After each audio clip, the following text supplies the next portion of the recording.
Bueno, pues entonces ahora sí empezamos formalmente. Bueno, pues buenos días a todas y todos los compañeros del departamento que están ahorita aquí en esta sesión para conversar sobre una temática que acordamos junto con Angélica, el conjunto de jefes de área, que platicamos que era importante colocar en nuestras reflexiones de este congreso el tema de comunidades y medio ambiente ante el COVID-19. Y pensamos que este tema era importante porque aunque quizás ya todo el mundo tiene una reflexión, una idea propia o construida entre tantos debates actuales que hay sobre la naturaleza de esta crisis que comienza como crisis sanitaria y que muestra pues la confluencia de muchísimas dimensiones y tiempos que se están conjugando el día de hoy para esto que nos tiene sitiados a cada uno en nuestras casas y en muchos sentidos sitiados. Era también importante ver qué es lo que está pasando en comunidades rurales, urbanas o comunidades pensadas desde distintas escalas, no solo lo local o lo regional, sino también en escalas mayores, pero pensado esto desde una perspectiva comunitaria. Entonces, bueno, pues les voy a compartir, bueno, les comento que están integrantes de 5 áreas, está Gloria Vaca, está Agustín Vázquez, Carlos Muñoz, Alejandro Espinosa y David Barkin. Entonces, vamos a hacer una pregunta, ahorita les comparto la pantalla para que se vean las preguntas,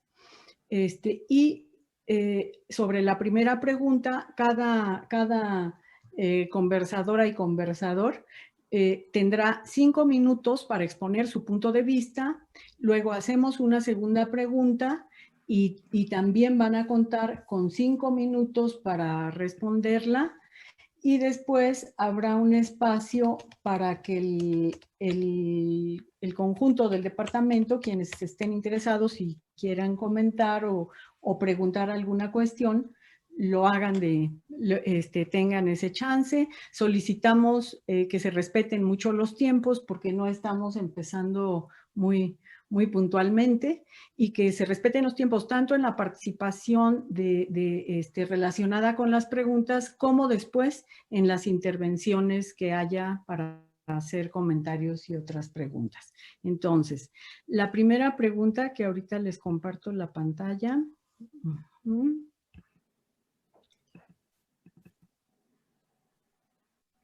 Ay, ¿cómo la veo?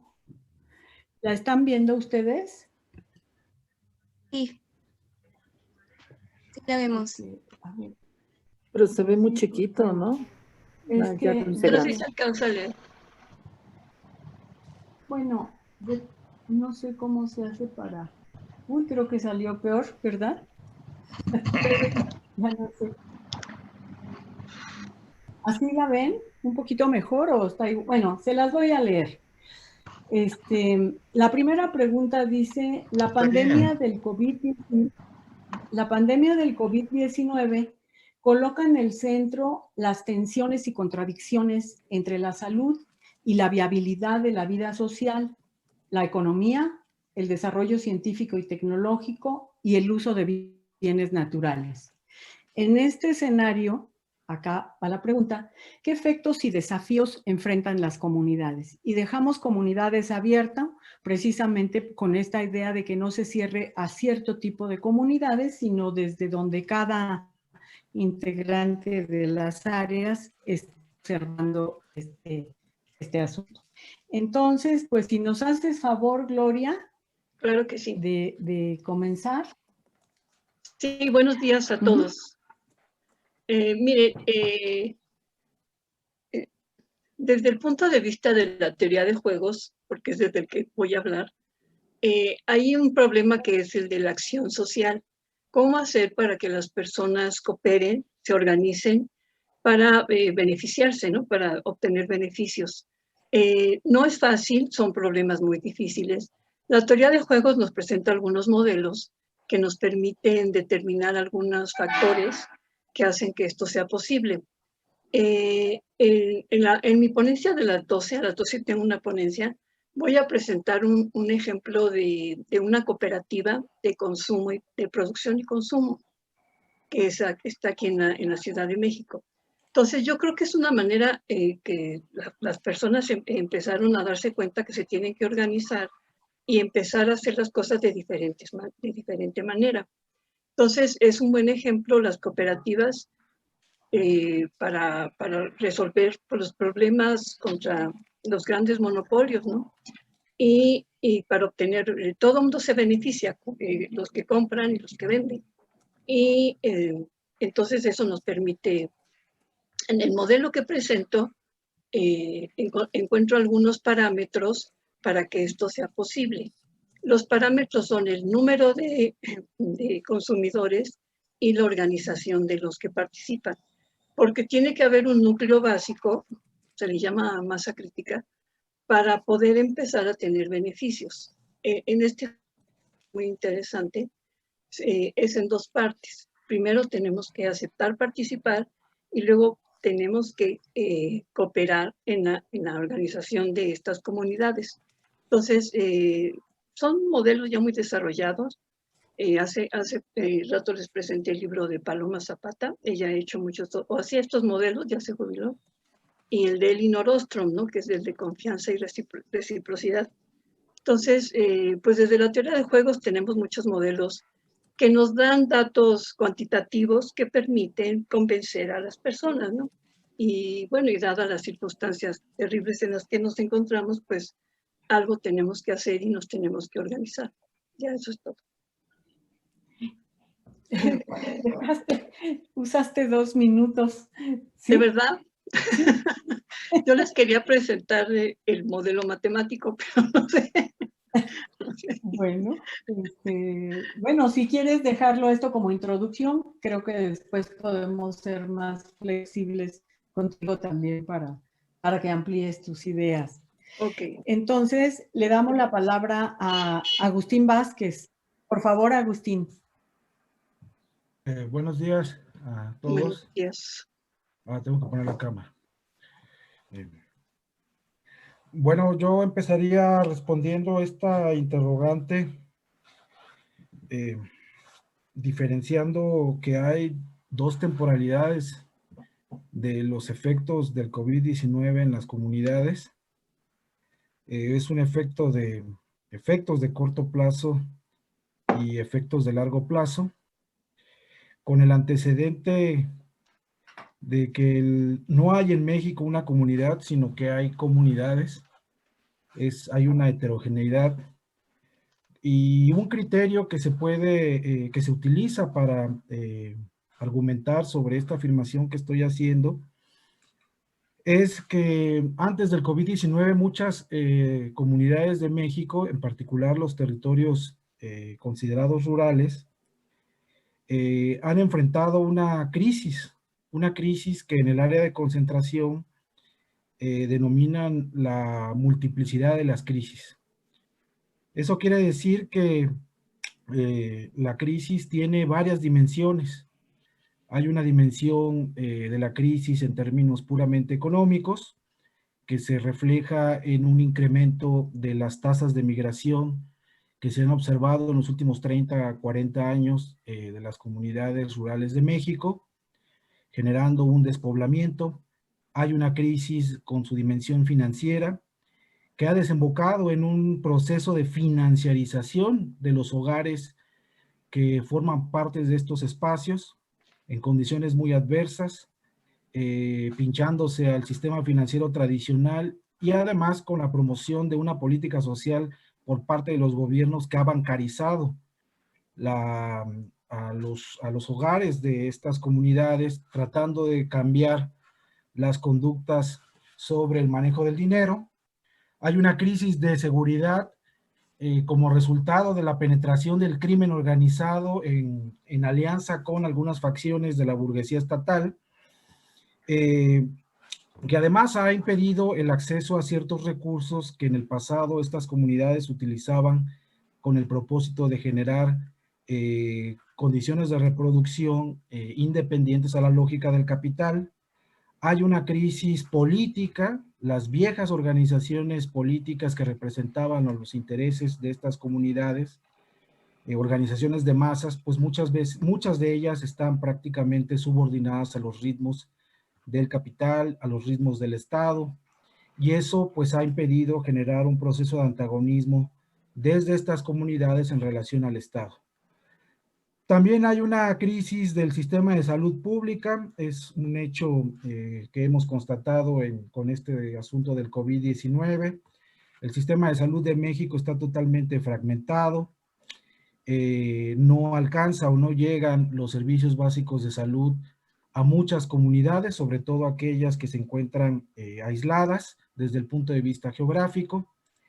Y hay una crisis de devastación ambiental como resultado de la aplicación de modelos de desarrollo industrial en los últimos 40, 50 años, cuyos residuos sobre todo se tienden a vertir en los núcleos rurales que están alrededor de estas ciudades intermedias o grandes metrópolis donde se asienta toda esta inversión capitalista promotora de un desarrollo industrial.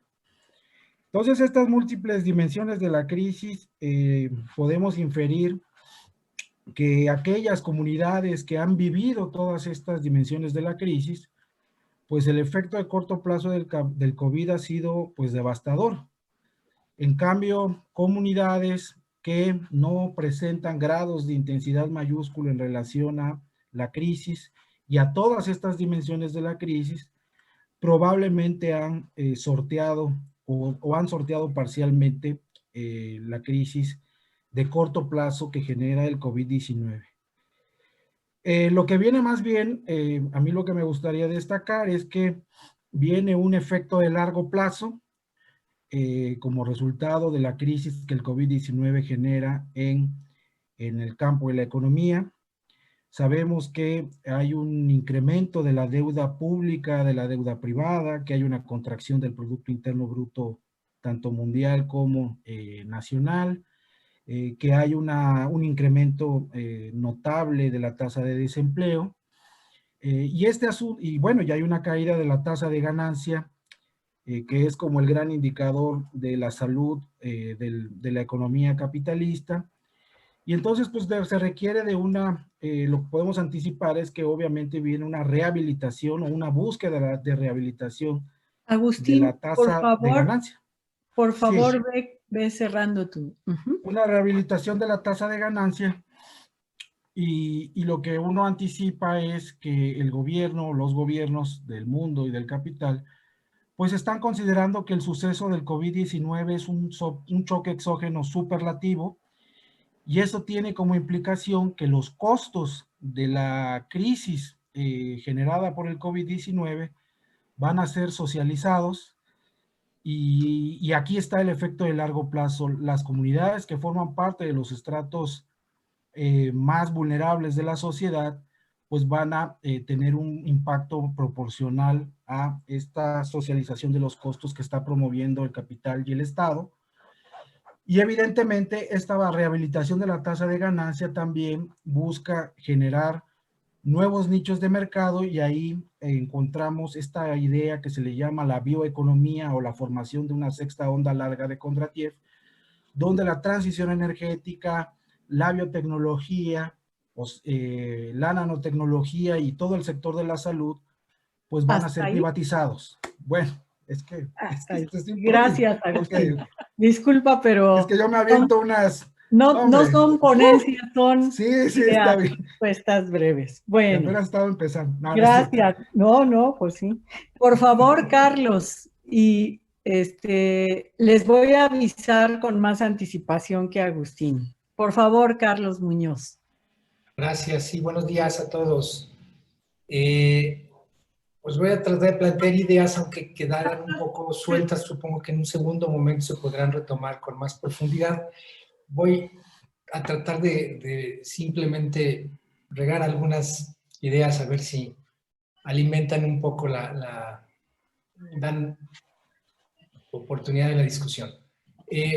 empezaría diciendo que creo que es importante decir que estamos viviendo la pandemia, la actual pandemia no es realmente hasta ahora la que ha generado más muertos, la que ha generado más contagios. En la historia tenemos muchas otras, pero sí es la que pudiéramos decir que ha actuado de manera más globalmente distribuida, ¿no? La que realmente se ha globalizado porque incide sobre una comunidad global, ¿no? La famosa aldea global, que ahora sí se puede decir que está dejándose sentir, mucho más numerosa que en el pasado y además con una parte de ella, mucha gente concentrada en grandes ciudades, o sea, más urbanizada.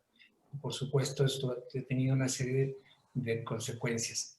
Creo que de esto que comentaba ahora se desprende también algunos aspectos importantes que nos llevan al tema de qué implica comunidad en este contexto. ¿Cuáles son las comunidades que nos está dejando ver la pandemia? Y yo creo que probablemente varios de los efectos más importantes que está teniendo la pandemia y que pueden tener un cierto grado de trascendencia, habrá que ver cuál, qué tanto, es a nivel de las percepciones. Y yo creo que, por ejemplo, la revisión misma de la noción de comunidad puede estar sufriendo, está de hecho creo sufriendo cambios importantes, ¿no? Hay un nuevo sentido y una revisión de algunas cosas que se nos habían olvidado en términos de qué comunidades, por ejemplo, qué papel juegan las comunidades inmediatas y lo que no.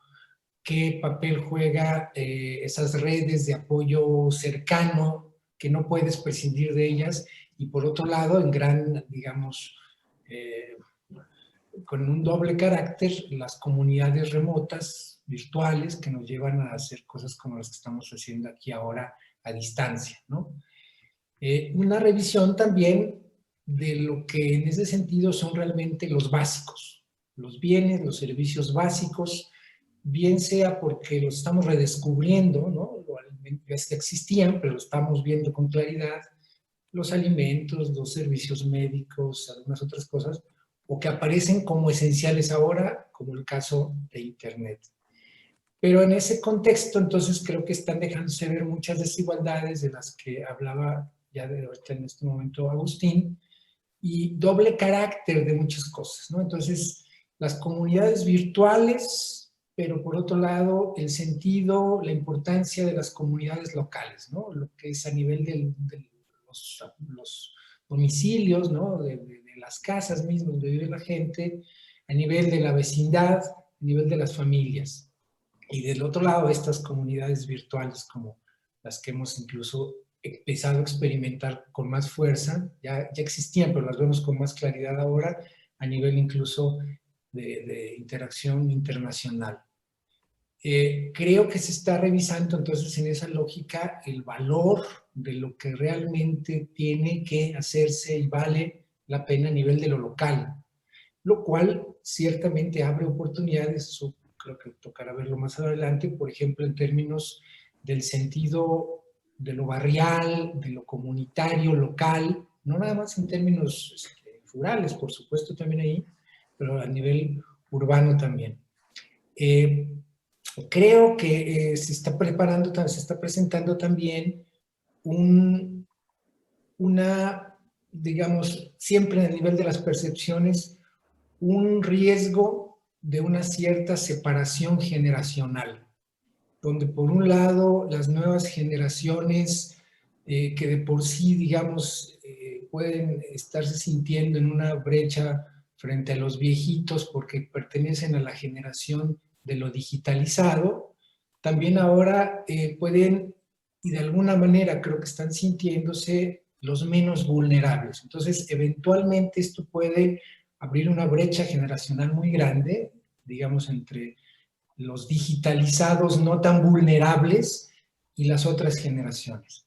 Pero al mismo tiempo, siempre al nivel de las percepciones, que creo que es uno de los efectos más fuertes en este momento, puede abrirse la posibilidad también, creo que hay contexto, para una nueva visión común, en donde, por ejemplo, el sentido de la sustentabilidad, que creo que por primera vez a nivel más central, más fuerte, está teniendo una dimensión social, no solo la ambiental, sino la social en primer lugar, o sea, lo que socialmente sustentable se puede mantener, que eso forme parte de la nueva visión común que se puede construir y en donde las nuevas generaciones pueden recibir una influencia importante con respecto al sentido, por un lado, de que lo que se está haciendo, del camino que en muchos sentidos el sistema o las características de nuestra forma de vida, en lo social, en lo económico, está generando, el sentido de que no todo es bueno, de que no todo va bien, de que no es sustentable y de que vulnerabilidades como las que estamos experimentando ahora pueden reaparecer y estar presentes, que eso lleve también a una forma distinta de entender el futuro, de entender la posibilidad de cambio y de entender, por ejemplo, la solidaridad intergeneracional, ¿no? Incluso no nada más para las próximas generaciones, sino entre grupos de edad, grupos generacionales, los más vulnerables y los menos vulnerables. Y, por favor, ve cerrando, Carlos. Por favor, ve cerrando. Una última idea, entonces, para pensar que muy vinculado con esto último y porque estamos, creo, viviéndolo como lo planteaba ayer Carlos Rosso en una de las presentaciones que tuvimos, este contexto de transformación tecnológica, laboral, que de por sí está habiendo, en combinación con lo que la pandemia nos ofrece, creo que es un nuevo motivo a su vez para pensar en opciones de desvinculación entre el ingreso asociado con la productividad, digamos el salario, y por otro lado lo que sería el ingreso de las personas como un derecho. O sea, la renovación, creo, la revitalización de la discusión sobre el ingreso mínimo vital, o llamado también renta básica, y de esquemas sólidos que permitan, más allá de una mera ocurrencia, poderlo financiar. Hasta aquí lo dejo. Gracias, Carlos. Gracias. Y disculpen que los esté presionando con el asunto del tiempo. Por favor, Alejandro Espinosa. Sí, hola, buen día. Bueno, yo veo varios puntos de tensión y de ahí también devienen un conjunto de desafíos, ¿no? Claro que hay algo evidente en este último tiempo que es la desigualdad, ¿no? Ya sabíamos de esta, pero ahora sí que quedó clarísimo cómo está este mundo tan dividido, polarizado. Y creo que ese es un elemento clave, es un punto de tensión y que está también generando ciertas respuestas, ¿no? Otro aspecto que me parece muy importante y que está en la escena es el derecho al trabajo versus el derecho a la propiedad. A veces versus, a veces no, pero como cosas que están presentes y que se están ponderando socialmente también, ¿no? Creo que esta cuestión de la salud y el trabajo como antípodas habría que revisarlo. Implica también un papel de las ciencias sociales que tenemos que ahora sí que incrustarnos en la discusión, meternos, generar un nivel de reflexión que permita tener un papel en lo que está discutiéndose, porque no nada más es un asunto de epidemiólogos y sanitaristas, es un asunto que tiene que ver también con las ciencias sociales. Y nada más para ilustrar esta bronca que hay en las ciencias sociales, pues la desaparición de la carrera de sociología en la UAS, ¿no? En la Universidad Autónoma de Sinaloa. Otro elemento de tensión y de discusión política es el papel del Estado. ¿De qué estamos hablando? ¿No? ¿De qué niveles de regulación? ¿En dónde puede haber gente que esté ahí adentro? ¿No? Uno veía con mucho optimismo el papel de Toledo, ¿eh? Y conforme fueron pasando los días y viendo las confrontaciones, pues queda claro también que no basta con tener a una gente ahí, sino que implica también organización popular, movilización, etcétera, algo que está faltando en nuestro país, ¿no? Creo que también un punto de tensión y que está generando respuestas es la revisión de qué pasa con las corporaciones. Si no pensamos y no metemos aquí el asunto del gran capital, no tenemos claridad de esta cuestión y cuál es el relieve que puede tener la regulación de sus actividades, ¿no? Y bueno, las acciones de nuestra universidad pública en general, el papel que podemos tener en las redes de investigación y solidaridad y repensar lo global y lo local son puntos de tensión y que están generando cosas. Entonces yo creo que ahí hay algunos aspectos que vale señalar, ¿no? Pensando en el gran capital, que a mí me parece que es un elemento muy importante, y relacionándolo con esta crisis sanitaria, económica, pero que también va a tener una repercusión, una crisis alimentaria brutal, ya lo está expresando. Si vemos algunos datos de por qué en nuestro país se presenta tasas tan altas de muerte por esta situación, si revisamos lo que implica, por ejemplo, el consumo de refrescos, de ciertas golosinas, es impresionante. En datos que yo revisé actualizando, tenemos un consumo per cápita de 163 litros por cada año, en México, ¿no? Que es un consumo elevadísimo y que implicaría 9 cucharadas de azúcar, nada más para señalarlo. Bueno, este es un gran desafío, cómo modificar los patrones de nutrición, cómo modificar ciertos elementos de la crianza para evitar este tipo de cosas, ¿no? Y sabemos que, bueno, la diabetes implica discapacidad laboral por ceguera, amputaciones, insuficiencia renal, un conjunto de cosas. Creo que son elementos que se están discutiendo. En lo que yo pude revisar de algunas cooperativas y de fábricas recuperadas, que es en lo que he estado trabajando últimamente, hay un conjunto de respuestas. Voy a abordar esto un poco más en la segunda parte, pero me parece muy importante considerar un elemento que atraviesa a las organizaciones en general, ¿sí? Y que tiene que ver justamente con la capacidad de organización, con el esfuerzo por construir organización. Y eso es algo que si revisamos el conjunto de experiencias de las organizaciones que han logrado mantenerse, que construyen agenda, que han logrado modificar en la situación local algunos aspectos, lo que vemos es justamente eso, la capacidad de organización, ¿no? No es algo nuevo. Pensemos, por ejemplo... ¿Puedes ir cerrando, Ale, por favor?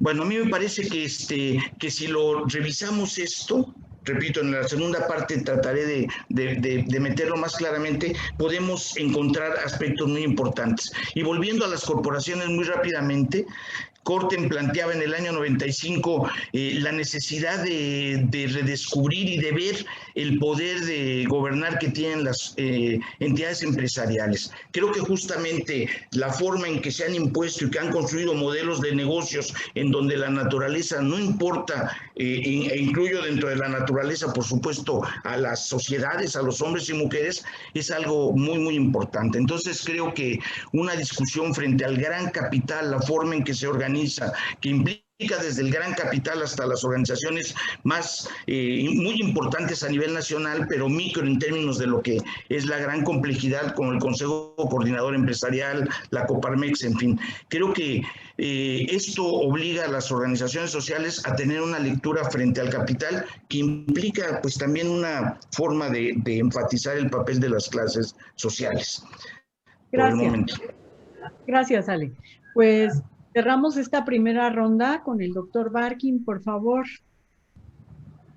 Gracias. Adelante. ¿Sí me oye? Sí. Si yo, para no mostrar mi cara, yo tengo una visión muy, muy diferente de lo que está pasando. Yo creo que las comunidades, muchas comunidades alrededor del país y alrededor de Latinoamérica, de América Latina, están organizándose para construir sus mundos apartes. Están creando mecanismos, capacidades de gobernación, capacidades de alianza y mecanismos de enfrentamiento al Estado para fortalecerse y para crear una capacidad de actuación al margen de la sociedad capitalista. En trabajos escritos lo estamos describiendo como nuevos sujetos comunitarios revolucionarios, construyendo sociedades postcapitalistas. Yo creo que si vemos en este momento en México los 25 millones de personas organizados en comunidades tratando de reclamar su herencia cosmológica, su capacidad de organizarse interno, pero también de forjar las alianzas entre ellos y más recientemente de la construcción de alianzas con comunidades periurbanas y el fortalecimiento de los diversos mercados informales que están surgiendo al margen de los centrales de abasto, al margen de distintas otras instituciones que han dominado el panorama nacional, vemos que hay un mundo diferente, hay un mundo que está organizándose en torno a un rechazo de la posibilidad de modificaciones, negociar con el Estado y entonces un mundo que en Oaxaca se está organizando en torno a la cosmovisión que lo llaman comunalidad, que es parecido a lo que es el Sumac Causay o buen vivir en los Andes. Lo vemos en todas partes del país. En Yucatán, con respecto al proyecto del Tren Maya, los zapatistas están una vez más tratando de lograr nexos en otras partes con su viaje a Europa.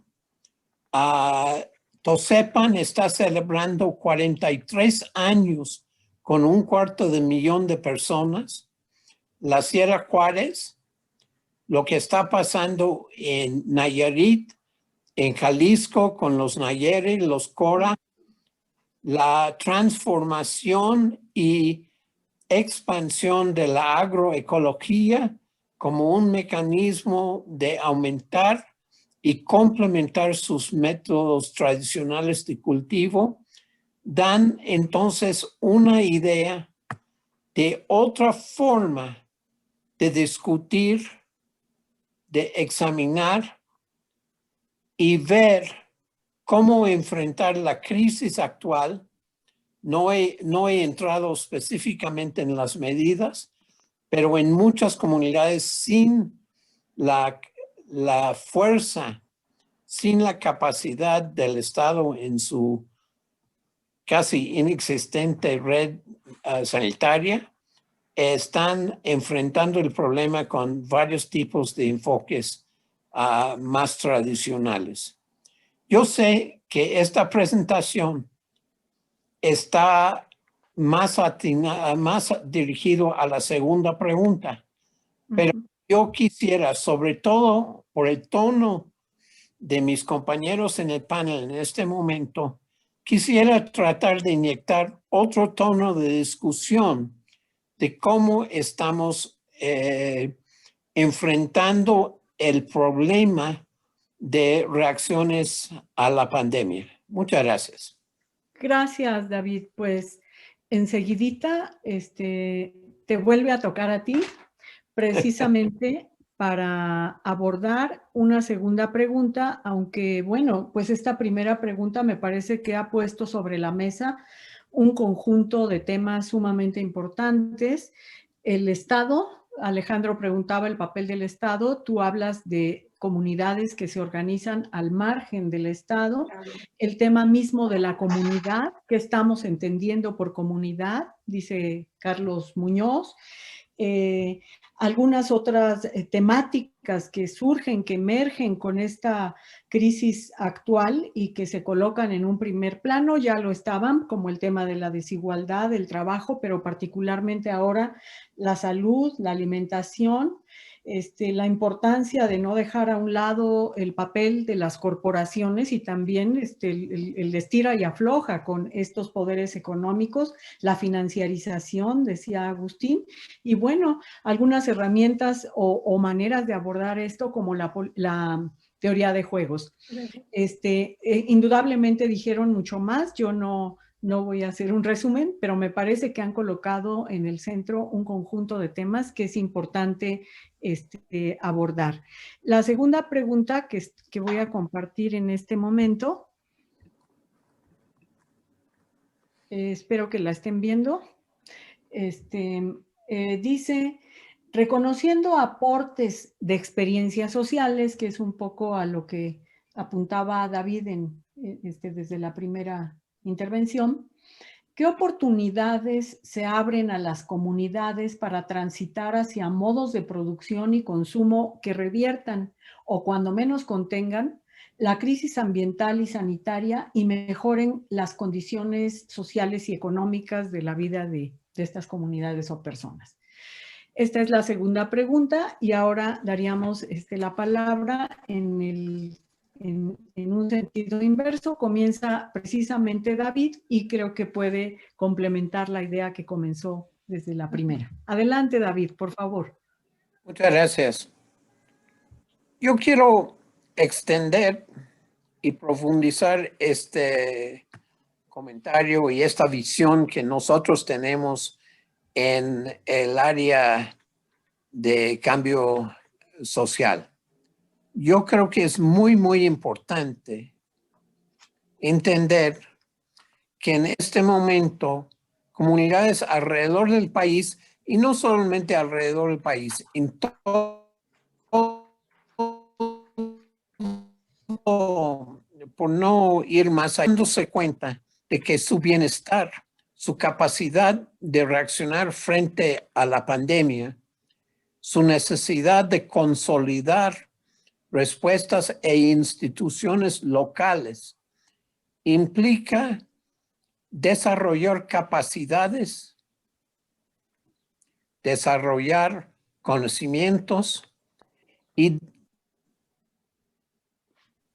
hacer lo necesario para proteger lo que es su herencia.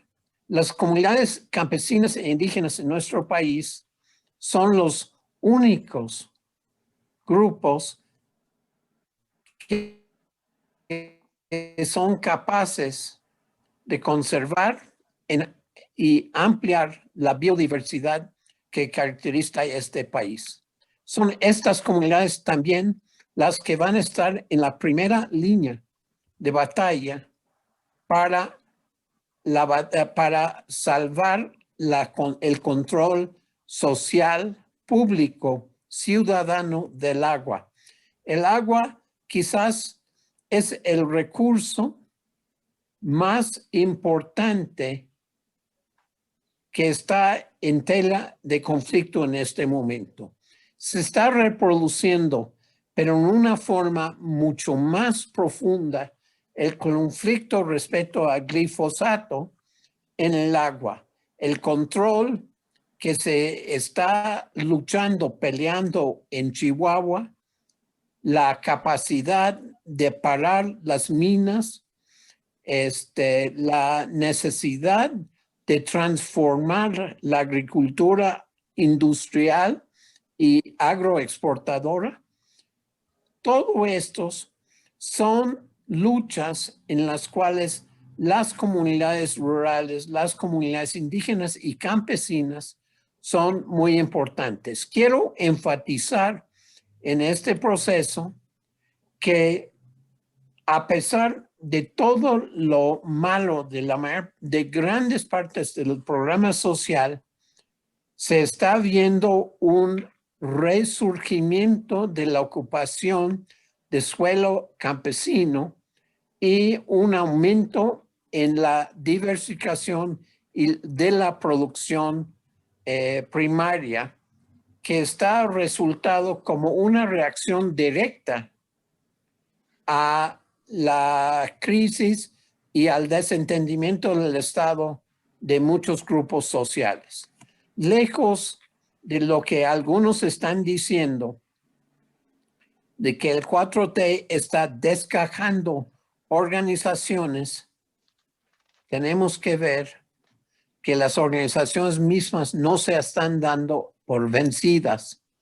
Y hay un elemento, bueno, hay un ejemplo que yo quiero mencionar que es extraordinariamente importante, en el cual la UAM está metida en este momento, y es la defensa y reclamo del viejo proyecto del pueblo de Atenco y la Frente para Defensa del Lago de Texcoco, en el cual nosotros estamos metidos como grupo de investigadores colaborando con los comuneros para reconfigurar el proyecto que desde la cúpula presidencial se está tratando de resucitar sin el aeropuerto, pero con muchos de los viejos elementos. En este sentido, entonces yo ¿Podrías ir cerrando, por favor? Sí, en este sentido yo voy terminando diciendo, aún en una zona tan conflictiva y tan metida con el Estado como es la zona del lago de Texcoco y las subcuencas, las 9 subcuencas, las 9 ríos que están en la subcuenca, estamos viendo este resurgimiento de energía, de proyectos y de visiones hacia el futuro, que es muy diferente que la visión que predomina en los círculos urbanos. Muchas gracias. Gracias, David. Pues le damos la palabra a Alejandro. Por favor, Alejandro. Gracias. Hace pocos días Enrique Leff comentaba que había que poner una distancia a esta lectura de que el sujeto revolucionario era el proletariado, sino que había que pensar en un conjunto mucho más amplio de múltiples sujetos articulados en procesos de transformación.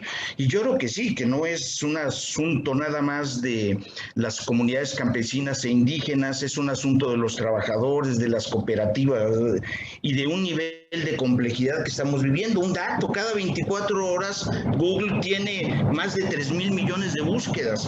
Ese es un elemento que no podemos soslayar, que está presente en la discusión. Trump tuvo 70 millones de votos. No es tampoco algo desdeñable, nos indica que hay una presencia de la derecha, del neoconservadurismo. O sea, podemos hablar de una reedición del informe de la Comisión Trilateral, ¿no? Lo que plantearon Crozier, Huntington, Watanuki, ahorita está revisitándose y está adquiriendo un tono muy importante en términos de esta ofensiva del gran capital. Yo por eso decía, habría que poner en consideración esto. Coincido, por supuesto, en la necesidad de voltear a ver, y bueno, están tomando la palabra y están dejándose ver muchos de los esfuerzos comunitarios. Hay que atenderlos, por supuesto, pero creo que del otro lado también está un conjunto de cosas. Pienso en algunos aspectos que forman parte de la historia reciente. El descubrimiento, por ejemplo, de los trabajadores de Tradoc, de los accionistas críticos, ¿no? O sea, de la compra de acciones por grupos ligados a visiones de izquierda y que pueden estar en las juntas de negocios de ciertas corporaciones y tener voz y voto en esas organizaciones. Así ganaron los compañeros de Tradoc una presencia durante muchos años. Ahorita están en el fondo por un conjunto de problemas que hubo. Ahora, ¿quiénes les pasaron esa información? Los compañeros de Sanón, una fábrica en Neuquén, en el sur de Argentina, y que les dijeron, oigan, pueden explorar este tipo de cosas, son muy importantes. Bueno, ese internacionalismo proletario, por llamarlo así, internacionalismo proletario, está presente en estas experiencias.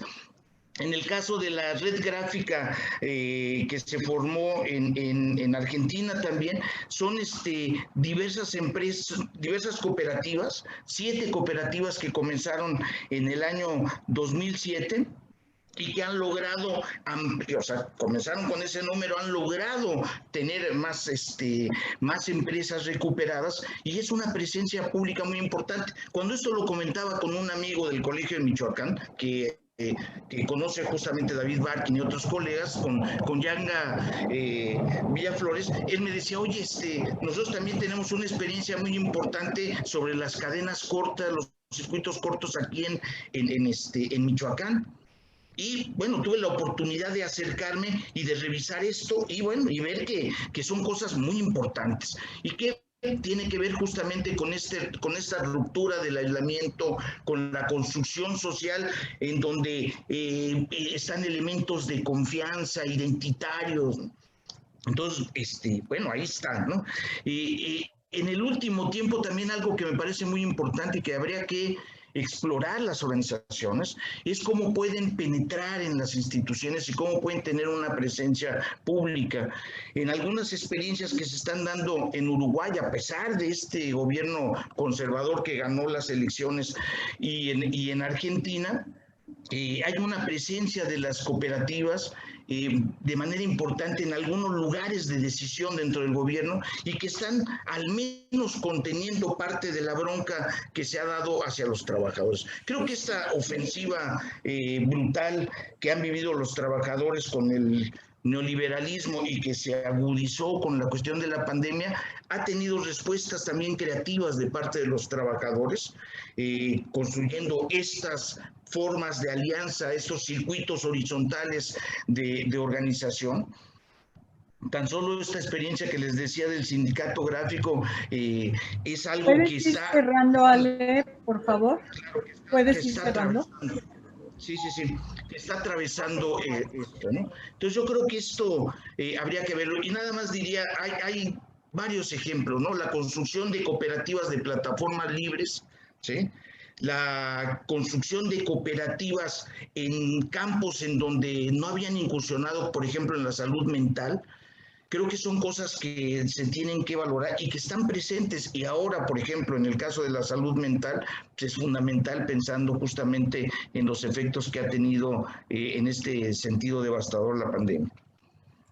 Gracias, Ale. Pues, Carlos Muñoz. Gracias. Sí, yo retomo, por un lado, la idea que esbozaba en la intervención anterior en el sentido de que la pandemia creo que está teniendo un impacto importante que puede ser positivo o tener una parte positiva en términos de la evidencia que nos está poniendo enfrente y que se lo está poniendo a mucha gente que no la tenía enfrente, incluso predominantemente en las ciudades, pero no solamente, con respecto a todas las contradicciones y límites que tiene esta forma de organizarnos, de producir, de consumir contemporáneamente y todo lo que eso implica, ¿no? Lo que implica todas estas formas de movernos para todos lados, de estar tan dependientes de una serie de cosas, de los problemas adversos, vínculos adversos entre salud y ambiente, ¿no? Ahora se empieza a hablar mucho, se habla mucho de la zoonosis, todo esto, y de los límites y las vulnerabilidades que tenemos. Y yo creo que eso, entre otras cosas, ayuda y da la oportunidad de que se potencien, que tomen más fuerza otras formas efectivamente de producir, de consumir, de organizarnos, de incluso de ejercer resistencia, digámoslo así, ¿no? Entonces yo sí creo que esto abre la oportunidad para que modalidades más, digamos, en el campo de lo que se llama la economía social y solidaria, puedan tener visibilidad, presencia, pero además nueva dimensión. Y esto, insisto, no solo creo a nivel rural, sino también urbano. Entonces creo que puede abrirse entonces un impulso para estas otras formas de ver las cosas y que rompa esta idea tan fuerte que se tenía.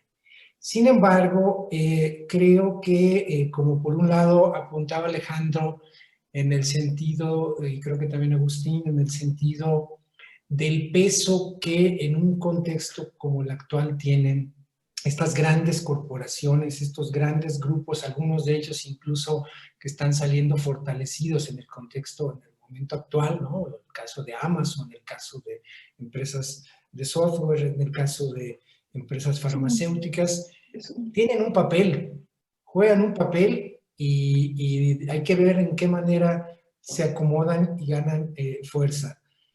Y por otro lado, el Estado. El papel del Estado creo que es central y en ese sentido, por mucho que se piense en términos, digamos, de la autoorganización y esos 25 millones de los que habla David, que no sé si de veras podríamos hablar tan genéricamente de 25 millones en una situación, digamos, casi al margen, construyendo.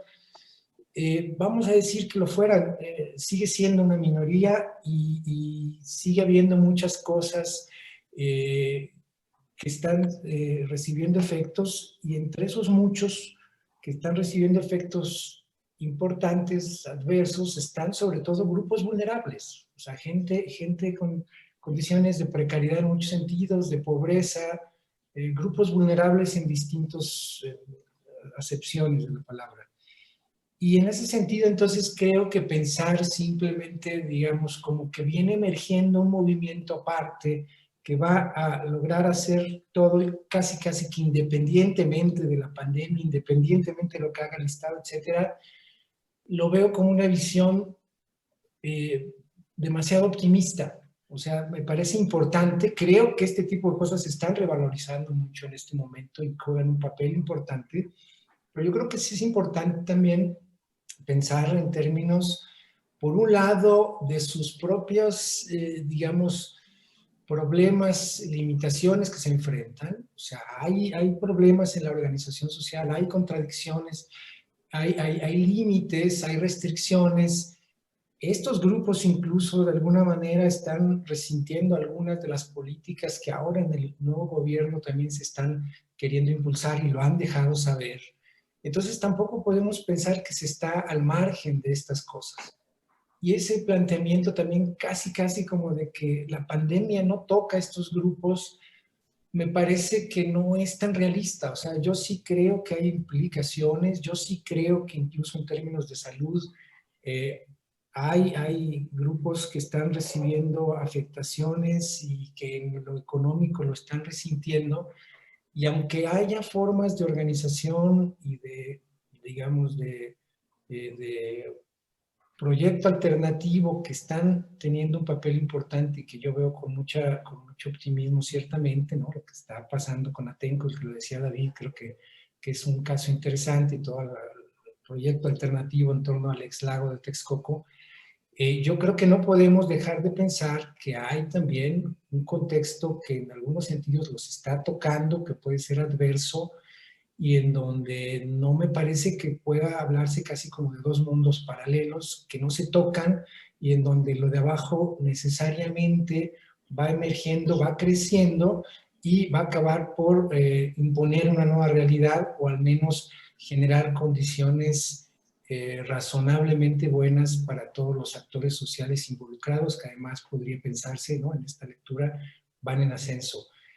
Yo creo que está ahí en medio también el tema del papel del Estado, de las políticas que se están teniendo, de la capacidad de integración con otros actores de la sociedad, de la vulnerabilidad frente a las condiciones que se establezcan con esta concentración del montón de ¿Puedes ir actividades. cerrando, por Claro, favor, sí. Carlos? Y todas estas otras temáticas, digamos, de arriba abajo, o sea, el enfoque de abajo arriba creo que es bien importante, que tiene un peso y que ahorita nos lo está enseñando, además de manera muy clara, muy importante, pero pensar que la parte de abajo arriba no tiene una implicación y que no hay que tratar entonces de cuestionar y de entrar un poco en esta discusión, me parece que podría ser incompleto.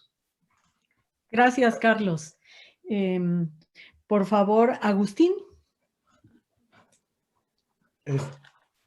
Bueno, yo respondería a esta interrogante mencionando que hay que evitar una trampa que plantea la correlación estadística. Esto lo digo a partir de el estudio que estoy efectuando en unas regiones del país donde he encontrado que hay comunidades que hasta el día de hoy no tienen COVID-19 y sin embargo son catalogadas por las clasificaciones de las convenciones sobre los niveles de bienestar como comunidades con una altísima marginación. Entonces yo creo, para evitar esta correlación o esta especie de apología sobre la pobreza, que se puede extraer de una correlación estadística cero COVID, pero al mismo tiempo hay marginación, hay que rastrear en las historias, en las trayectorias de estas comunidades donde no se ha encontrado el COVID, donde no tienen servicios de salud garantizados por el Estado, no solamente por este gobierno, sino desde hace pues, muchas décadas. Y lo que uno encuentra es que estas comunidades lograron sortear el COVID-19 implementando procesos de autogestión productiva, de autoorganización, y dos elementos a mí me parece que son las virtudes de estas comunidades que a pesar de estar clasificadas como comunidades muy pobres, les han permitido sortear esta crisis notable. Una es que ahí hay propiedad comunal de la tierra, hay propiedad social de la tierra. Esta propiedad es evidentemente el enemigo número uno del capitalismo, que se rige por la propiedad privada, y que vinculándolo con mi primera intervención, pienso que es en el largo plazo lo que justamente el capital para rehabilitarse pues busca acechar. Va a tratar de romper, de reventar, de destruir esta propiedad, y como un ejemplo pues ahí están estos dos grandes megaproyectos que se están planteando en la zona sur-sureste de México por parte del actual gobierno. El otro elemento o la otra característica que les permitió a estas comunidades sortear esta crisis a pesar de ser de alta marginación, pues es que ahí se practica una democracia asamblearia, una democracia le llaman de estilo horizontal. Esta es una democracia que también está en las antípodas de la codificación que hace el capitalismo en el espacio político, que está estrictamente asociada a promover la democracia representativa. Es también una democracia que está siendo asediada por el gran capital y por el Estado. El día de ayer, el compañero Roberto Diego, compañero del área, mencionaba el caso de San Dionisio del Mar en la región del Istmo de Tehuantepec, San Mateo del Mar. Y bueno, y también San Dionisio, que desde hace 10 o 15 años el Estado y el capital pues han tratado de imponer que la toma de decisiones sean a través de los partidos políticos. Y lo que sucede es que hay entonces una gran resistencia de parte de las comunidades para pues, defender esta práctica que data de muchas décadas. Entonces, hay una resistencia política que les ha permitido sortear los efectos de corto plazo y también, creo yo, los efectos de largo plazo a estas comunidades de alta marginación y que descansan justo en una democracia asamblearia y en una propiedad colectiva de la tierra. Y obviamente estas están permanentemente acechadas y por lo tanto, pues, habría que pues contribuir al fortalecimiento de estas dos condiciones de parte de estas comunidades. Yo ahí lo dejaría. Gracias, Agustín. Pues le damos la palabra a Gloria. Por favor, Gloria. A ver, rápidamente. No, pues simplemente lo que quiero decir es, Garrett Hardin desde 1968 escribió que la persecución de los intereses puramente individuales nos va a llevar a una tragedia. Y lo estamos viviendo, él lo demuestra con ejemplos del campo, ¿no? De cómo todos queremos llevar nuestros borregos a pastar y vamos a terminar con todo esto, ¿no? Entonces, hay claros ejemplos de que tenemos que cambiar nuestros patrones de consumo, nuestros patrones de comportamiento, aunque vivamos en las ciudades. Yo creo que el aspecto, vivir en el aspecto urbano y el aspecto rural son muy diferentes y se ha enfrentado la pandemia de muy diferentes maneras. Pero desde el urbano tenemos que proponer también algunas cosas, algunas soluciones, ¿no? Y cambiar nuestros patrones de consumo. Y pues sí, aquí estamos. Simplemente quería decir eso. Ya. Pues muchas gracias a todas, bueno, a Gloria y a todos los panelistas. Me parece que en esta segunda parte han puesto ustedes sobre la mesa una reflexión sobre cuáles son los actores sociales, económicos e institucionales que pueden responder o que están respondiendo ante la crisis actual, pero también ante situaciones críticas que son previas a la crisis pandémica que hoy todo el mundo vivimos, ¿no? Creo que han enfatizado el papel activo, autogestivo, creativo de distintos tipos de actores sociales o de comunidades, pueblos indígenas o actores en espacios laborales, en espacios urbanos, ya sea como problema o como experiencia. Pero también me parece que han hablado de que las comunidades, aunque tengan estas respuestas creativas, han estado viviendo situaciones adversas, economías precarizadas, y también tensiones o divisiones o diferencias internas, que es difícil idealizar, digamos, a la comunidad, que habría que preguntarse cómo se produce comunidad y cuál es la comunidad realmente existente. Por ahí se nos aportan algunos elementos que en algunos espacios quizá constituyan una pista, que sí es la propiedad social, que sí es la democracia directa, pero también se interpela, ¿no? La última intervención de Gloria, lo que dice, bueno, pues sí, lo rural, pero ¿y desde las ciudades qué? ¿Cómo respondemos en otros espacios? Creo que el otro punto, y con esto concluyo esta reflexión sobre sus propias intervenciones, pues es esta idea como de mundos separados o mundos interdependientes, ¿no?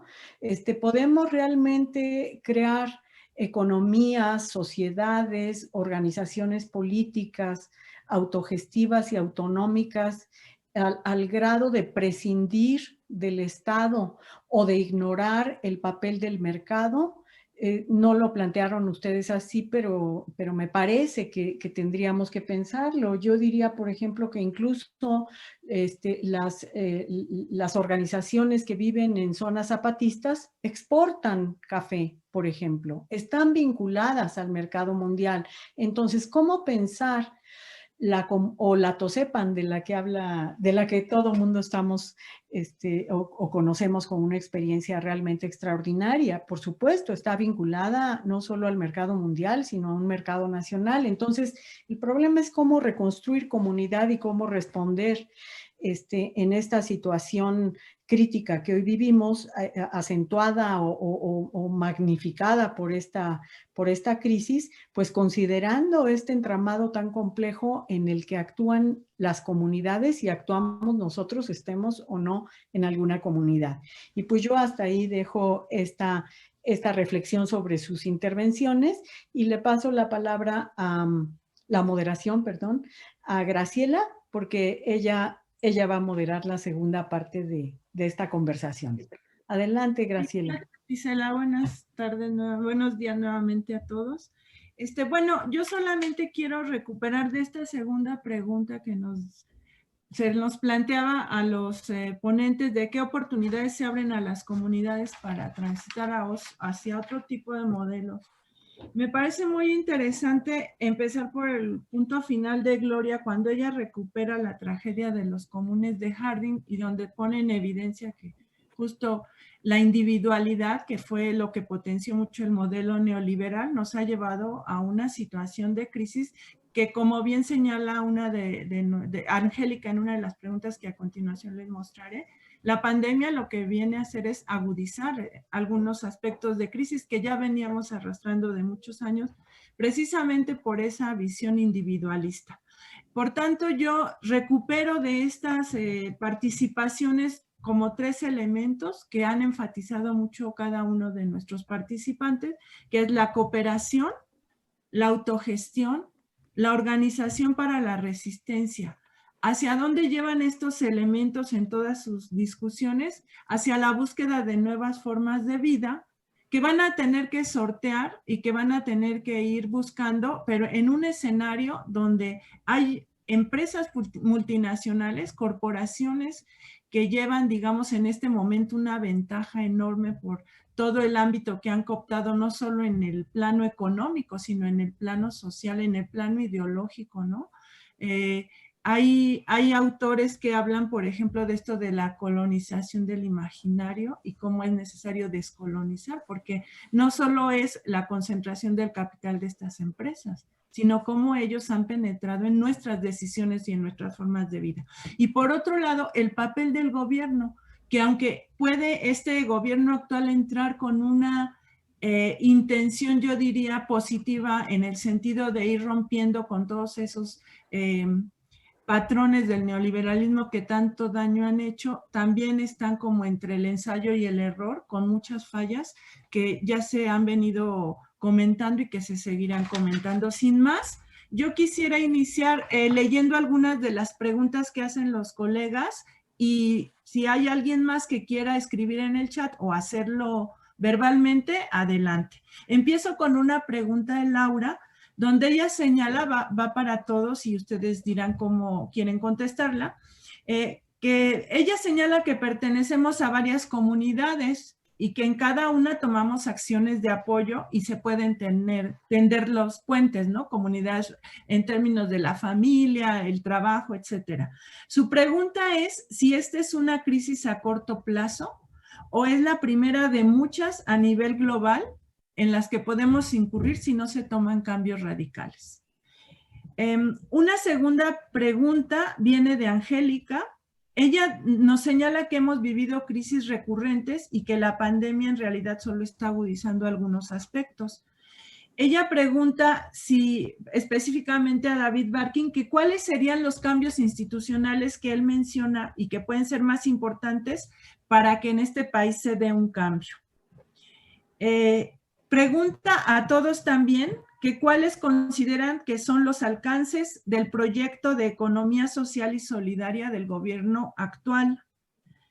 Y una tercera intervención es de Salvador Ferrer, que él señala: ante la crisis es importante pensar en un sentido común que agrupe a comunidades y trabajadores de diferentes sectores sociales.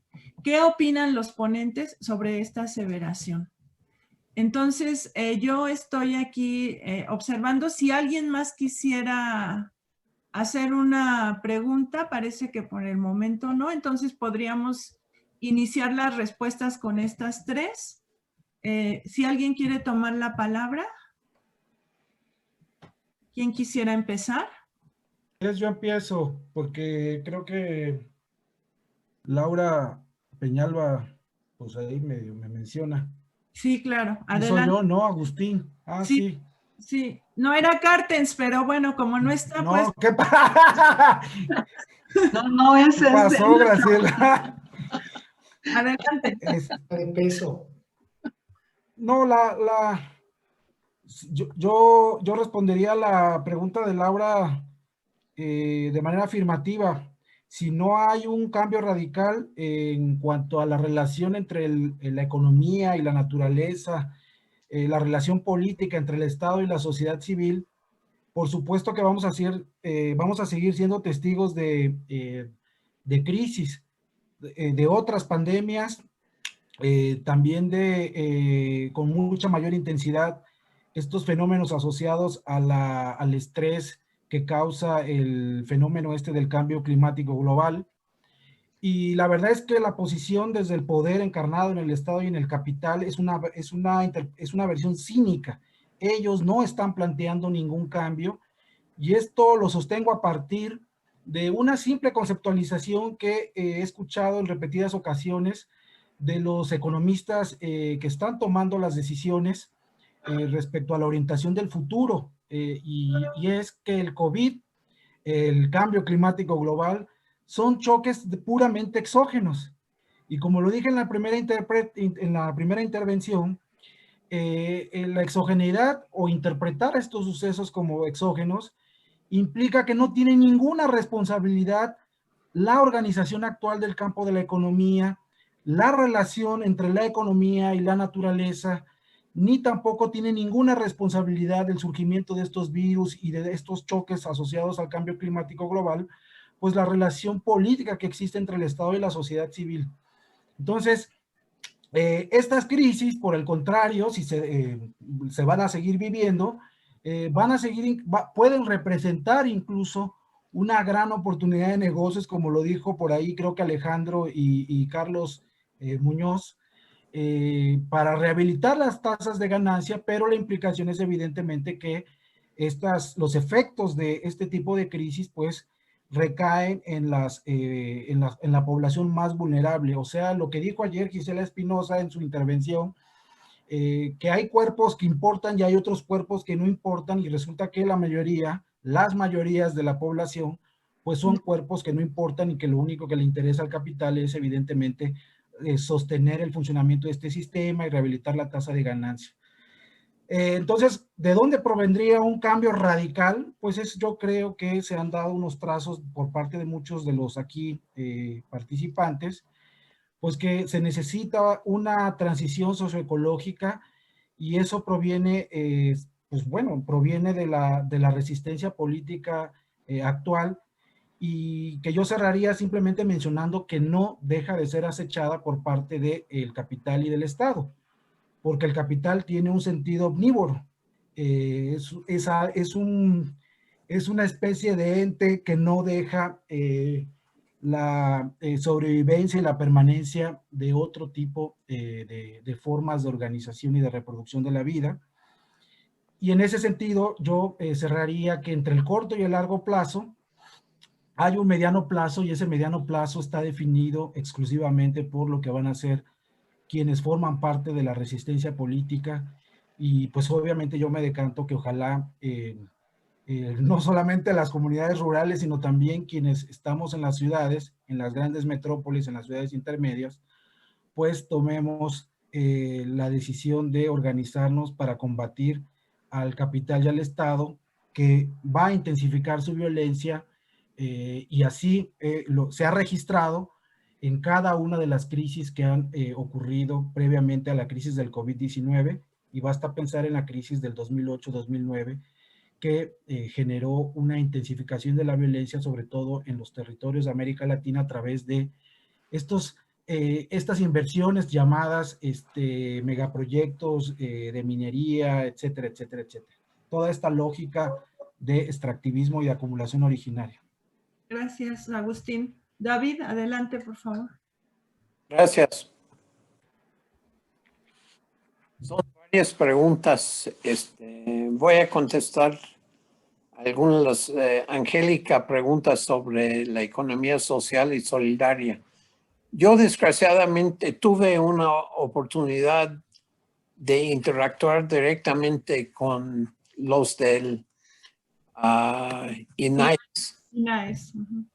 Y mi impresión es que no les interesa a las comunidades rurales. Su enfoque institucional y su estructura administrativa está completamente orientada a las organizaciones formales en las zonas urbanas, y están constituidas en formas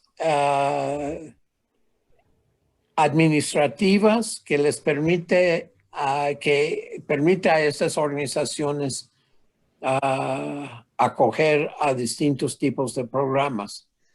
El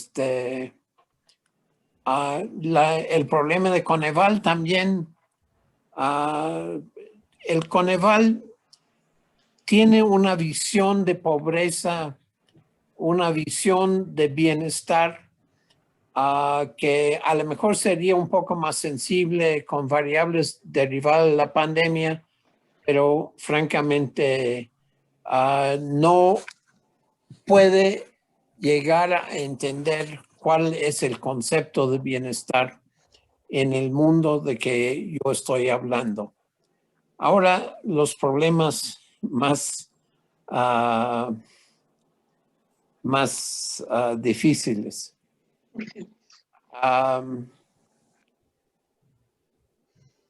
Primero, lo latenco, a mí me parece, yo tengo ya 9 meses colaborando con un grupo de Iztapalapa, Azcapotzalco, Lerma, Chapingo y antropología con los de Atenco.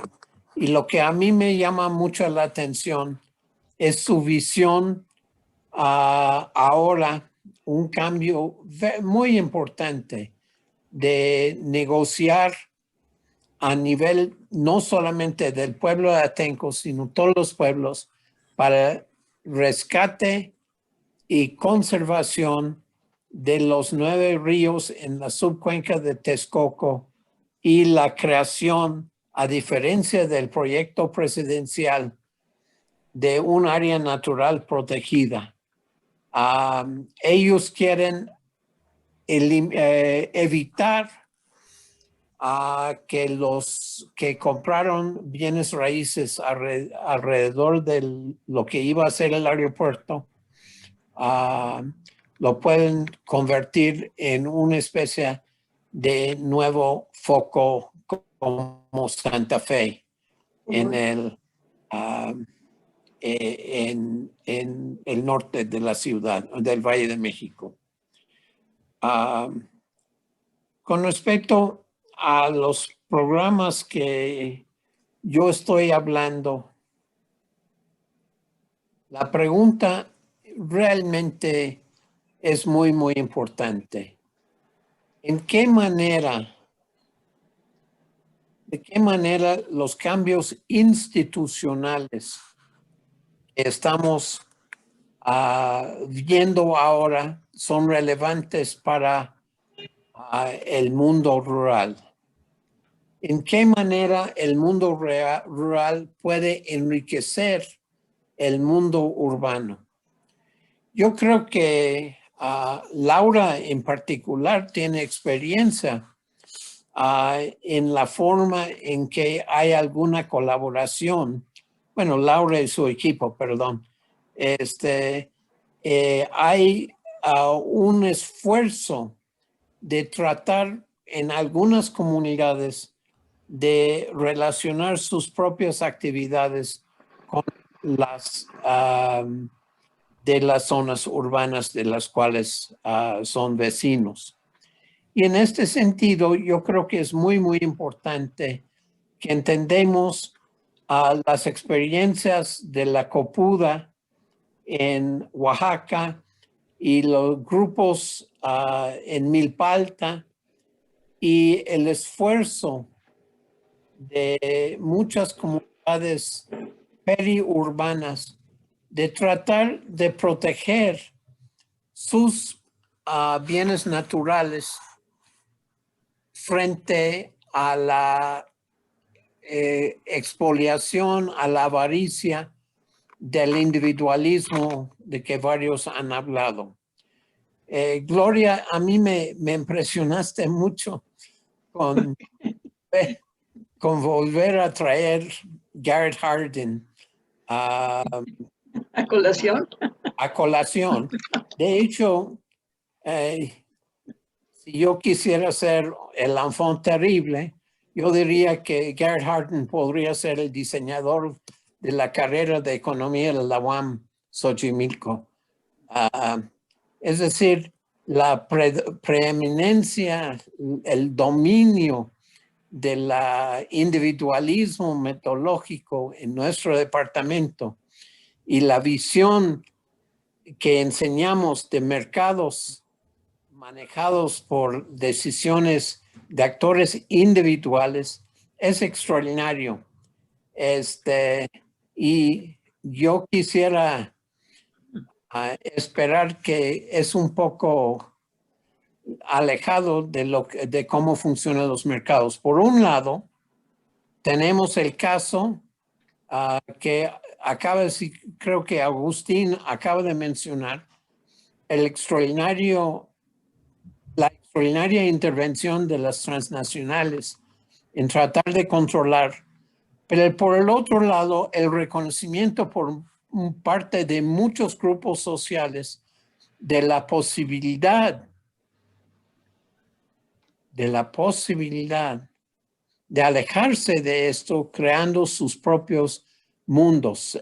Lo que Alejandro mencionó del sujeto revolucionario que citó Enrique Leff me dio mucho gusto porque es el título de un artículo que nos ha ido muy bien.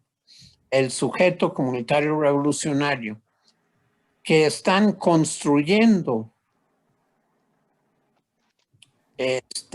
sus propios entornos, que se están construyendo maneras institucionales de funcionar para que pueden crear las alternativas que son desgraciadamente ausentes completamente en gran parte de la docencia, aunque en la investigación hay algunos elementos de esto. Yo no continúo con demás, si hay tiempo al final lo hago. Sí, muchas gracias. Alejandro, adelante, por favor.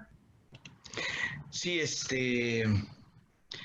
yo creo que bueno, a mí me interesa mucho traer a la discusión algo que planteaba Angélica, que muchos de estas, bueno, todo lo que estamos viviendo ya estaba, ¿no? El teletrabajo, la presencia de las plataformas, las grandes corporaciones, las broncas que genera esto en términos de la salud física y mental.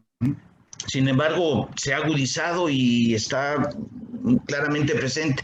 A pesar de ello, en la discusión en muchos medios, por ejemplo, lo que tiene que ver con las clases sociales no se ha abordado de manera suficiente. En algún momento incluso se hablaba de que la pandemia no tenía ningún signo ideológico ni nada, que a todos les pegaba. Es cierto, a cualquiera le puede pegar, sin embargo su afectación en lugares muy específicos es muy evidente. Por ejemplo, en Gran Bretaña ha hecho más estragos proporcionalmente en la población negra y en la gente de origen pakistaní que en otros grupos, que en los blancos, para decirlo de manera así tajante. En Estados Unidos pasa lo mismo, ha afectado más en los barrios latinos y en los barrios de los negros que en otras comunidades urbanas. En México lo mismo. Entonces creo que aquí está presente un problema que está pegándole a ciertos grupos sociales, a ciertas, de manera particular a la gente con mayor precariedad. Y también ahí están surgiendo respuestas importantes. Me acuerdo de algo que planteaba el historiador británico Thompson, ¿verdad? Y lo cito tal cual: la clase aparece cuando algunos hombres, como resultado de sus experiencias comunes, sienten y articulan la identidad de sus intereses. Y creo que esto está presente.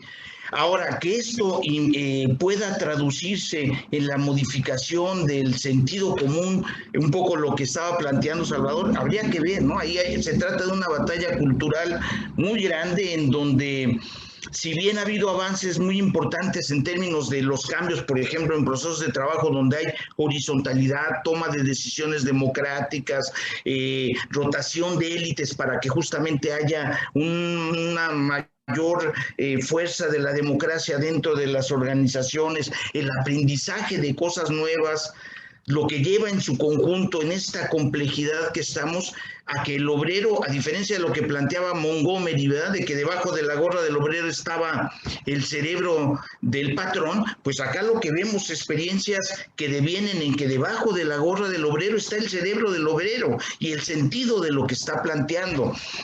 No quiere decir que ya esto implica, ahora sí que la clase obrera se vaya al paraíso, pero sí implica que ha habido aprendizajes que están en la escena mundial y en donde hay disputas, hay confrontaciones.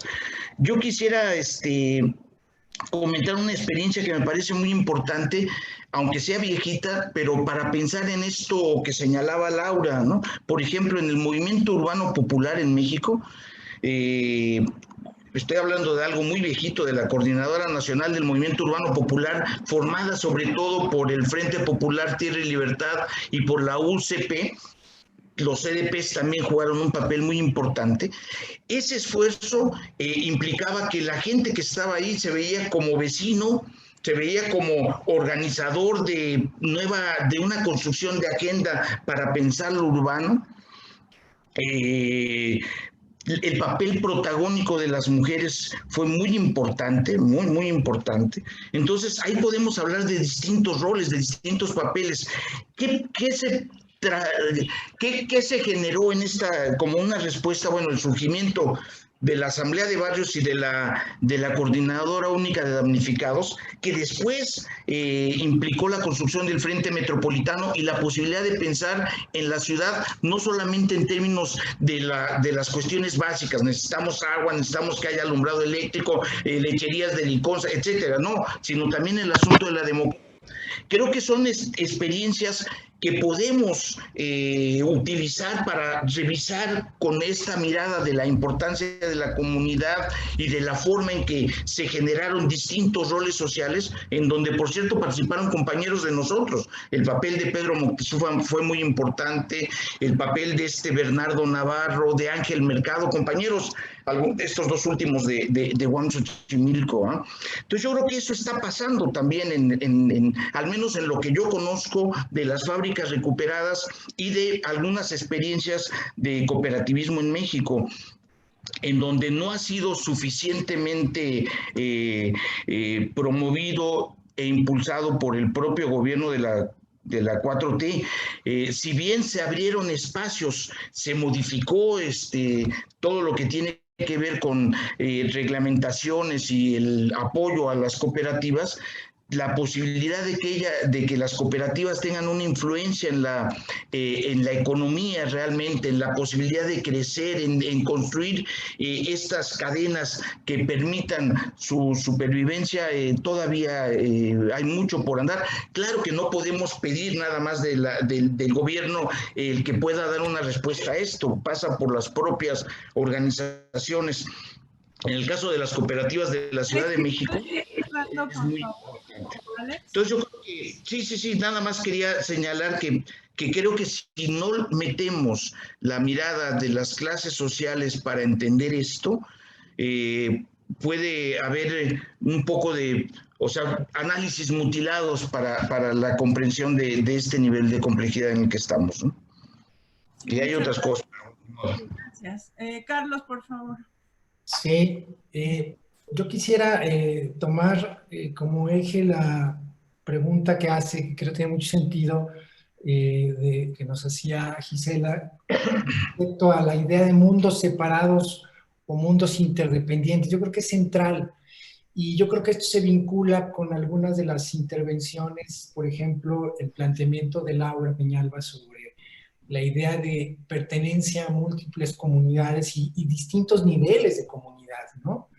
Y también al cuestionamiento que hace Salvador Ferrer sobre la idea de si no hay que pensar en términos de elementos, yo lo interpreto como aglutinadores, ¿no? Se llama el sentido común entre distintos grupos, actores sociales.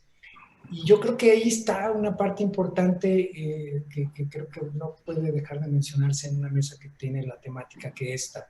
El asunto de la necesidad de nuevas formas de entender la interdependencia y nuevas formas de entender entonces la comunidad, ¿no?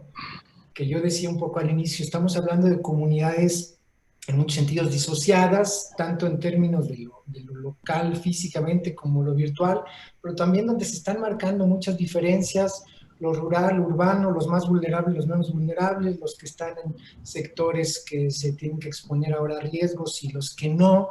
Y sobre todo hay una parte muy importante que creo que permea y que creo que tendría que ser uno de los elementos que ayude a pensar en estas formas distintas de interdependencia, el tema de las formas de compensación y el tema de la seguridad social. En una coyuntura como esta en la que estamos ahora, evidentemente la seguridad social está jugando un papel muy importante y en países como en México está dejando ver cómo coloca en situación de desventaja a ciertos grupos.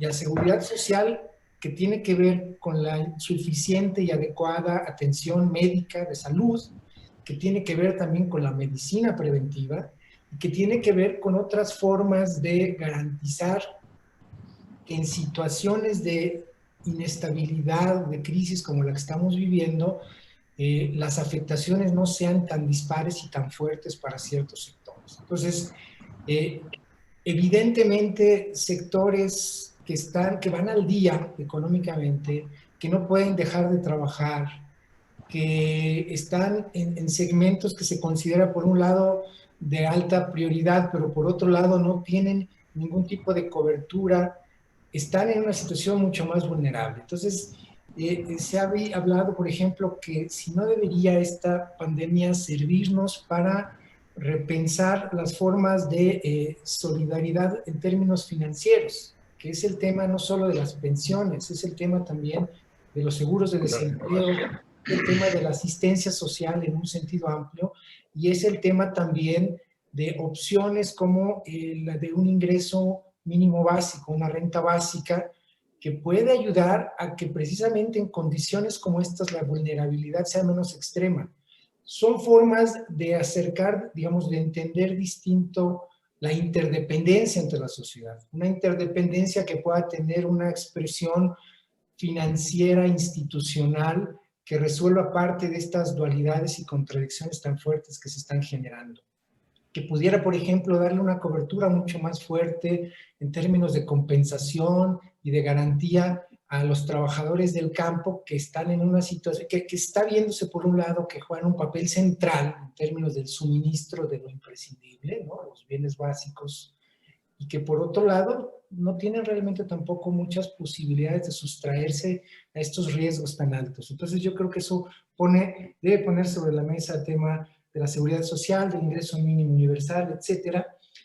Y en esa lógica, y atendiendo un poco a la pregunta que hacía Angélica en el chat, yo creo que sí, los esquemas de economía social solidaria que ahora se plantea el gobierno, y que quizás ningún gobierno se los había planteado antes, necesitan de todas maneras ir más allá de, digamos, de las ocurrencias, o sea, necesitan institucionalizarse. Porque si el tema es estrictamente de transferencias, sin criterios, sin continuidades, sin un esquema financiero atrás que garantice que se van a poder continuar, entonces el tema es un poco engañoso. En realidad no lo tenemos, puede seguir siendo asistencialista, puede ser incluso electorero y pasar cosas como las que mencionaba David que le ha tocado ver. Yo creo que la cosa tiene que ir más allá. Y quisiera, por otro lado, acabar planteando el tema de digamos, de los dos horizontes de la crisis, el corto y el largo plazo, que también se planteaba por ahí. Yo creo que sí es importante distinguirla, porque yo creo que lo que estamos viendo ahora de manera aguda y por mucho que parece que se va a prolongar todavía, no deja de ser, digamos, no dejamos de estar en el ojo del huracán, y muchas de las cosas las estamos viendo en la lógica todavía de la respuesta de corto plazo a la crisis. Pero hay cosas que el riesgo es que, aunque estén sintiéndose, percibiéndose como muy fuerte ahora, pasado esto, el corto, por muy grave que sea, y que creo que lo está haciendo y puede serlo todavía más de lo que nos imaginamos, que digamos, las consecuencias, los aprendizajes y las reconversiones para el mediano plazo se queden fuera. Y en ese sentido me parece importante lo que planteaba Graciela en el sentido de la descolonización del imaginario mismo, o sea, plantearse realmente las cosas en una perspectiva diferente, con otras ideas de lo que implica el desarrollo, el bienestar, las políticas públicas, la atención de las necesidades, el tema de la interdependencia del que hablaba yo, Entonces sí, por ejemplo, temas como eso que preguntaba Angélica, si tenemos que pensar en medir diferente la pobreza para incorporar elementos que están en la pandemia, pues yo creo que sí, pero yo creo que sí en la lógica también de tener esa capacidad de respuesta de corto plazo, coyuntural. Necesitamos, sin embargo, estar pensándonos también la pobreza, el bienestar, las modalidades, digamos, de bien común, de bienes públicos, etcétera, con una perspectiva que es así, sea mucho más allá del mediano plazo, entonces más en una lógica de sustentabilidad económica, ambiental y social. Muchas gracias, Carlos. Gloria, ¿quisieras agregar también tu opinión sobre esto? No, pues nada más quisiera responderle a David Marquín. Sí, Ostrom propone otra solución, pero yo lo planteaba no como la solución que propone Garrett, pero sí él planteó el problema, ¿no? De la tragedia de los comunes. ¿Cómo se resuelve? Pues ahí está el problema, ¿no?, que estamos viviendo. Una manera es formar comunidades alrededor de los bienes comunes, y creo que hay muchas opciones y tenemos que pensarlas, ¿no? Simplemente, y está muy complicado por lo que puedo. Bueno, gracias. Quiero agradecerles a todos por su participación. Creo que nos vamos con una idea de un escenario complicado que vino a agudizar las múltiples crisis, la pandemia, pero con un reconocimiento de que son diferentes. No hablamos de una comunidad, sino de muchas comunidades que coexisten, que son interdependientes, como lo recalcó tanto Carlos, y que además se mueven en un escenario de múltiples actores, ¿no? Que se resisten porque cada uno va por sus intereses propios y que están en condiciones de desigualdad, ¿no? Pensemos en gobierno, en grandes corporativos, pero aún dentro de ese escenario se vislumbran estos movimientos, ¿no? Y esta oportunidad de ir construyendo alternativas. Y parece que aquí lo que destaca mucho es el tema de la necesidad de un espíritu de solidaridad y cooperación entre las organizaciones al interior y al exterior con otras organizaciones. Me llamó mucho la atención este tema que hablaba Alejandro de la internacionalización proletaria, porque es un ejemplo que rebasa nuestras esferas nacionales, pero aún dentro del mismo país ver cómo las comunidades han tenido que irse identificando, ir estableciendo esos puentes y buscando esas nuevas formas de coexistencia, ¿no? Yo creo que la participación de todos ustedes ha sido súper buena. Me parece que nos han dejado con una cantidad enorme de temas para la reflexión, y pues vamos a dar cierre a este conversatorio con un aplauso para todos nuestros participantes. Y les queda unos 10, 15 minutos de que se estiren y descansen, y a las 12 de